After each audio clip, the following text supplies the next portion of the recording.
2021, on se réunit à nouveau devant ce tableau, l'étude autofotée. La dernière fois, on avait fait la mise en peinture. Maintenant, on va faire les glacis. Donc, dernière étape du tableau. Les glacis, c'est pas obligatoire, c'est quelquefois fortement conseillé. Et donc, pour faire des glacis, il y a à nouveau des choses à connaître et à ne pas oublier, même si, comme dans toutes les peintures, il y a c'est pas un dogme, c'est pas des choses qui sont forcément tout le temps les mêmes d'un tableau à l'autre, mais ce qu'il y a de sûr, c'est que lorsqu'on va faire l'étape des glacis, on va commencer par lessiver et enhuiler son tableau. Donc pour ce faire, il faut que le tableau soit parfaitement sec. Donc là, le tableau n'a pas encore reçu l'enduilage, donc je vais procéder à l'enduilage. Et ensuite, on fera ce qu'on appelle proprement les glacis, qui sont des couches de peinture transparente qui permettent de faire un petit peu chanter la peinture, de la faire briller, d'approfondir éventuellement les tons, etc., de modifier même, voire modifier complètement l'atmosphère d'un tableau. Et les vellatours qui sont la complémentaire des glacis et qui en fait comportent du blanc. Vellatour, c'est-à-dire c'est un voile de peinture. Et donc je vais essayer de vous expliquer un petit peu tout ça. J'ai repris les mêmes teintes sur ma palette que la dernière fois, mais j'ai rajouté juste un jaune de cadmium de façon à modifier un petit peu mes tons de vert. J'ai rajouté une pointe de jaune de cadmium dans mes verres de la dernière fois que j'avais conservé. Et ça va me permettre d'avoir des verres un peu plus chantants. Voilà, donc l'enduilage consiste à passer une pellicule d'huile sur toute la surface de la toile ou en tout cas sur les parties que l'on va travailler au glacis. Alors je pose de façon tout à fait rapide et ensuite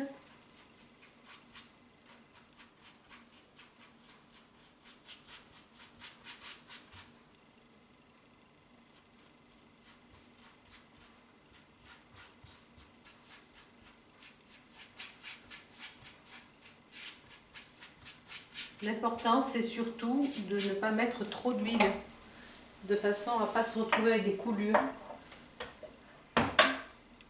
Donc pour éviter les coulures, en fait, on va répartir l'huile sur toute cette surface. Le fait de frotter la surface du tableau va donner, ça va réchauffer en fait. Vous voyez que ma peinture est parfaitement sèche et que je n'ai pas de peinture sur les doigts. Il faut être très prudent avec l'enduilage. Il faut toujours faire un petit essai au préalable pour être sûr que la peinture a bien séché. Voilà. Éventuellement, on peut essuyer pour enlever l'excédent d'huile. Surtout, c'est indispensable d'enduiler pour faire un glacis. Par contre, il faut vraiment que la couche d'huile soit extrêmement fine. Donc là, je fais le glacis à la terre d'ombre naturelle. Si on le peut, le glacis se fait avec une teinte pure et non pas une teinte de mélange. C'est beaucoup mieux quand on ne mélange pas les teintes. Bon, quelquefois, on est obligé de faire une teinte de mélange, c'est pas toujours évident. Mais voilà, donc en fait, je ne vais pas partout, évidemment, je ne passe pas sur toutes les parties de mon sujet. Alors, terre d'ombre, maintenant je vais faire une petite tasse avec de la terre de sienne naturelle.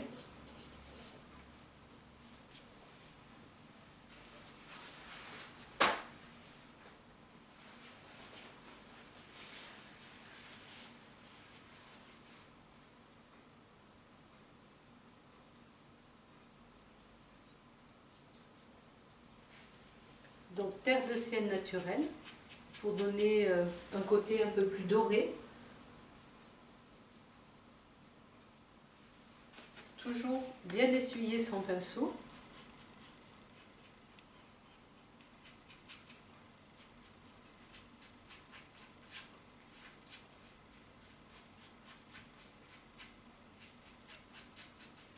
Donc terre d'ombre dans la partie foncée, je rehausse l'ombré terre de sienne naturelle pour dorer et donner un peu plus de lumière du côté où il y a déjà de la lumière.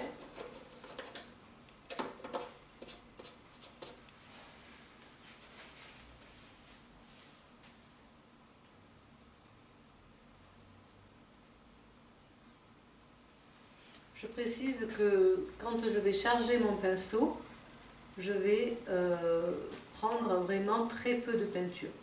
Et là, c'est du bleu outre-mer que j'ai mis sur mon pinceau, que je pose partiellement pour assombrir par endroits de façon beaucoup plus importante.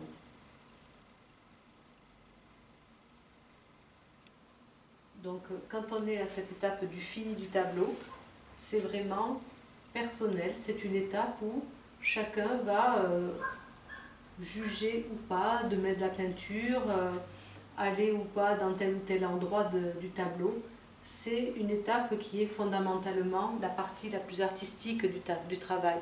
C'est-à-dire que c'est la partie où on va donner ce qu'on a envie de donner, c'est-à-dire l'atmosphère.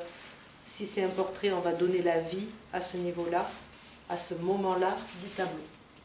Là, on n'est plus dans la construction. Tout y est, tout est là. Il faut simplement maintenant faire chanter, comme on dit, la peinture. Je suis avec un gros pinceau, hein, c'est un pinceau chez Léonard, un numéro 14. Voilà. Il faut savoir qu'on peut changer du tout au tout l'ambiance d'un tableau grâce au glacis. Je ne sais pas si on le voit bien sur la vidéo, mais selon où je vais passer, par exemple là je suis passée ici, d'un coup ça donne un côté légèrement violet, alors que je suis avec du bleu sur mon pinceau.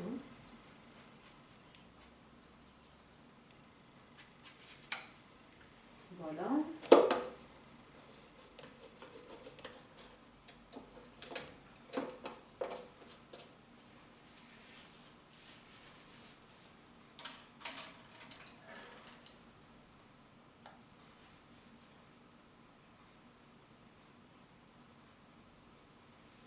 Je change de taille de pinceau, je prends un pinceau un peu plus fin maintenant et je vais aller poser un petit peu de peinture par-ci par-là sur les feuillages.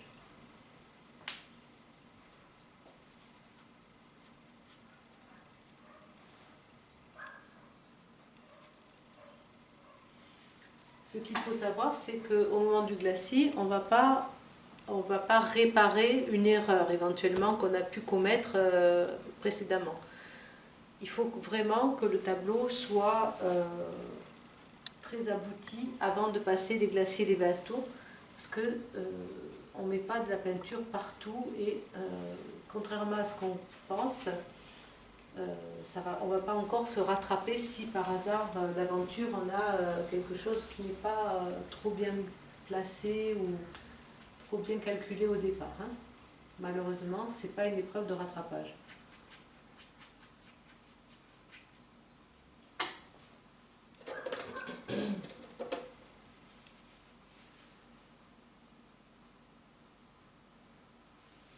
Là, j'y vais carrément avec un ton clair, un vert clair, hein, le ton de vert que j'avais composé la dernière fois.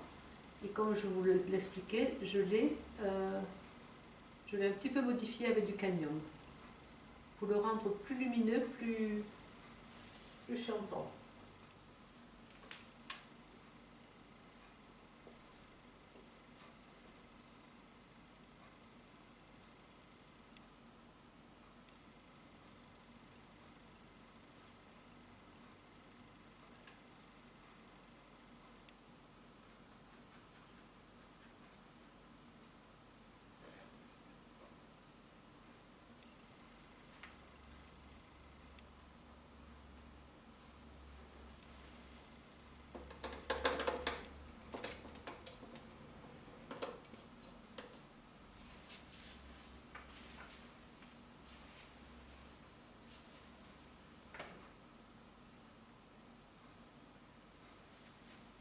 Shot de cadmium pur.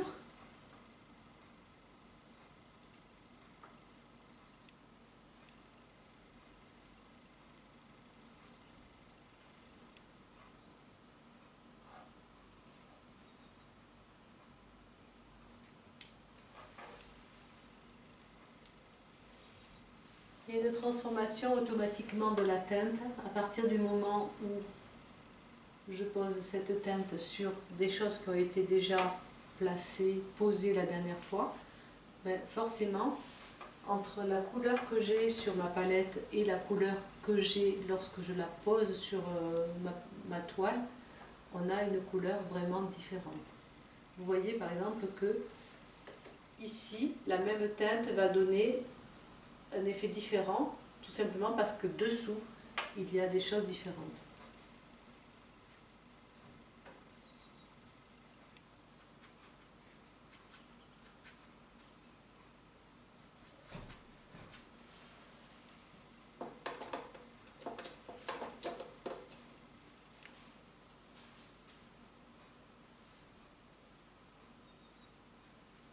Ocre rouge, donc je vais réchauffer par endroits mes petites baies de groseille là.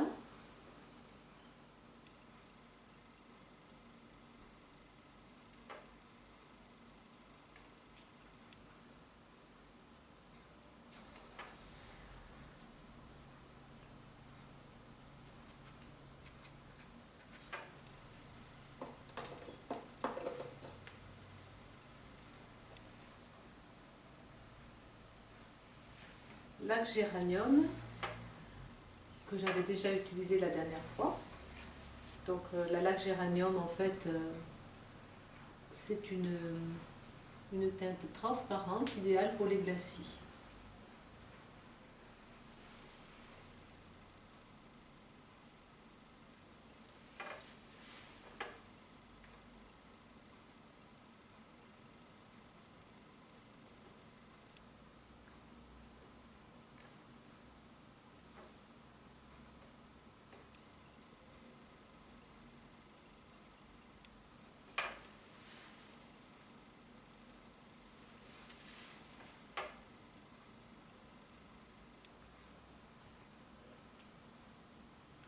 Là, je pense ne pas l'avoir précisé, mais je travaille à la vernis Tchékar. Donc, c'est-à-dire que la vernis Tchékar est un médium qui est composé de vernis d'amarre concentré, de térébenthine de Venise et d'huile de lin. Donc, cette vernis Tchékar est un des produits vraiment super pour nous aider à bien poser les glacis, à les faire briller, à donner la transparence qu'on souhaite. Et évidemment, c'est un médium qu'on ajoute à la peinture et on a besoin forcément du diluant qui va avec, c'est-à-dire que cette vernis Tchékar sera diluée avec une part d'essence de térébenthine pour pouvoir travailler et poser la peinture de façon beaucoup plus aisée et en couche fine. Voilà, on approche de la fin. On va faire maintenant ce qu'on appelle des vélatours. Donc la vélatour, c'est le complément. Il y a le glacis qui lui ne comporte jamais de blanc, qui va permettre de modifier une teinte, etc., mais ne comporte pas de blanc. Et la vélatour se fait avec un blanc de zin dans lequel on va ajouter une pointe, par exemple, de bleu d'outre-mer. Ça peut être autre chose. Blanc de zin pur sur la palette et je vais rajouter, donc j'y vais très prudemment, une petite part de bleu d'outre-mer. Ce que je veux, c'est un bleu très clair.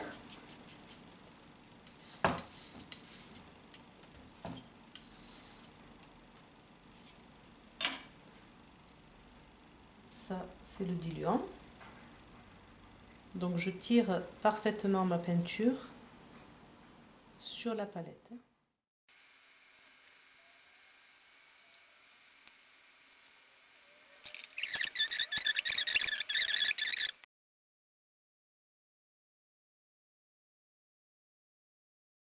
Donc blanc de titane et non plus blanc de zin cette fois. Une mini pointe de jaune de cadmium.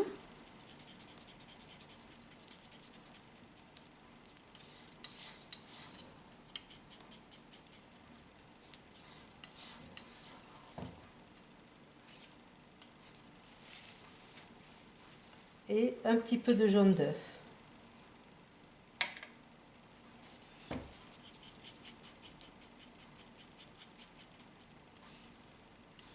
Voilà, ça fait une peinture qui tient, qui coule pas du tout et qui va me permettre de faire des petits accents de lumière juste là où j'en ai besoin.